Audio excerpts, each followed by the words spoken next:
So my name is Mark Smith. I've been living on the East End for 30 years, 17 years out in Montauk and 13 years in the village of East Hampton. So we're at Nick and Tony's restaurant, which is celebrating its 31st year. I am the managing partner of the Honest Man Restaurant Group, which comprised of Rowdy Hall, La Fondita, Coche Commodore, Townline Barbecue, and Nick and Tony's. I was on a plane on March 11th going to Palm Beach, and this couple sat in front of me on the plane, and I happened to take notice of them about an hour into the flight, and the stewardess comes to this gentleman, leans down, starts talking. Another stewardess comes from the back of the plane to this gentleman, drops some gloves and a mask in his lap. We land in Palm Beach. An hour later, we're still not at the gate, and as I look out the window, I see emergency vehicles sort of off in the distance. Well, I further learned that I was seated behind a doctor who got on the flight knowing he had tested positive for COVID. And they proceeded to get on the plane and say, anybody sitting within 3 rows before or behind this gentleman, you need to gather your belongings and follow us into the terminal where you'll be met by somebody from the Florida State Department of Health. This gentleman was positive, but he was asymptomatic, so they told me that, just to keep my eye out for my symptoms, this and that. I decided to drive back to New York. So as I was driving through North Carolina, I turned on the news, and lo and behold, I heard the governor of the state of New York declare that as of 8 o'clock the following night, which was Tuesday, all restaurants are going to be closed.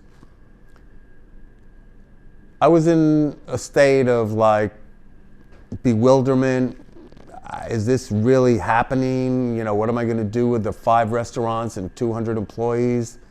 I called my director of operations and my partners and said, look, I'm going to drive straight through. Please call everybody together Tuesday morning over at Nick and Tony's, and we're going to have to face some hard facts. And that following morning, we gathered our 200 and some odd employees that were available to come in, and we had to let 50% of our workforce go. The gathering of our employees to make the announcement was the situation that sticks out in my mind as, for me, the most one of the hardest things I've had to do in my businesses, is to look out for people that have given years to our company, that are part of my family, my work family, knowing that they need every paycheck to have to make this decision.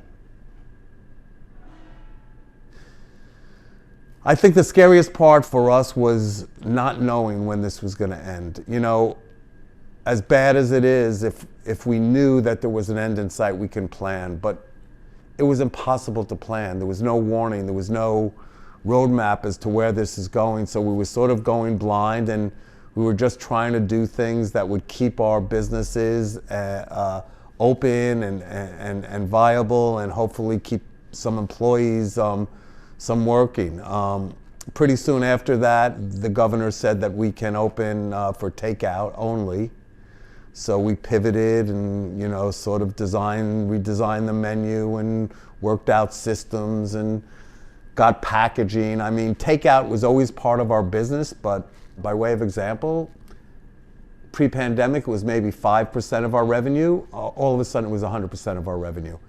We set up some funds for our employees on GoFundMe and donated, people were gracious enough to donate tips that went directly to the staff to help those people who weren't on unemployment or whatever yet sort of pay their bills.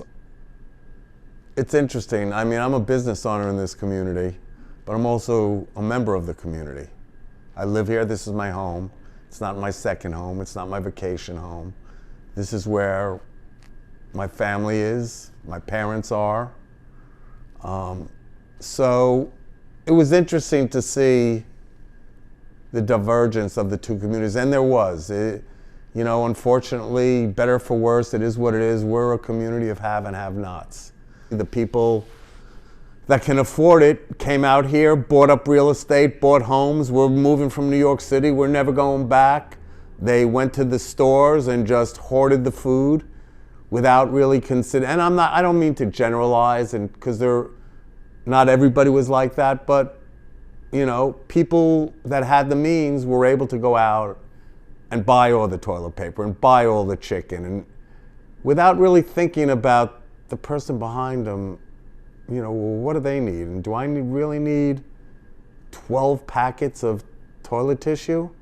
We, through East End Food Institute, started preparing meals. A local resident, Joe Rose, who is a customer, also funded this program where essential workers were given meal coupons, which they can redeem at Rowdy Hall or Nick and Tony's or Town Line Barbecue. As well as trying to pivot our businesses to stay alive from a business aspect, we also, being part of a community, felt this need to sort of help the community in ways that we were able to. And a lot of people, second homeowners and customers and people that don't per se live in this community year round, were also very gracious and very good about contributing and realizing that there are people in need out here, and made contributions to not only us but to the food pantries and, you know, the organizations that were out there doing the good work. People spent a lot of time at home because they had to, and I think it was an opportunity for people to sort of reevaluate their lives and the meaning of their work and the meaning of being able to spend time with family. And I think a lot of people sort of walked away from this experience saying, you know what, particularly in the restaurant business, and to a certain extent it's our own fault because we are an industry that worked 7 days a week, late into the nights, holidays. And I think some people said, you know what, I'm gonna change my life. I'm gonna get a job where maybe I can work 9 to 5, Monday through Friday, maybe make a little less, maybe not, and spend more time with my family and have a life.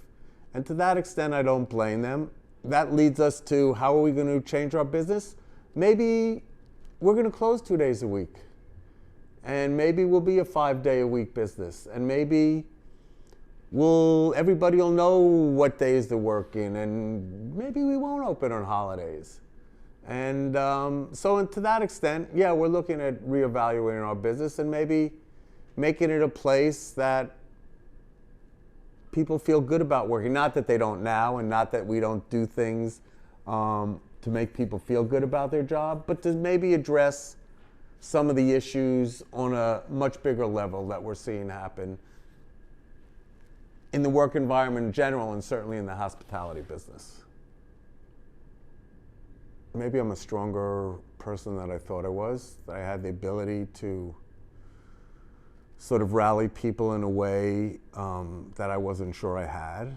I think I've learned on a personal level that, and I think I've always known this, but this certainly brought it to light, that, you know, we're not here forever. And it's important to love what you do and to tell people that are important in your life that they're important to you. For me, perseverance. You know, perseverance in terms of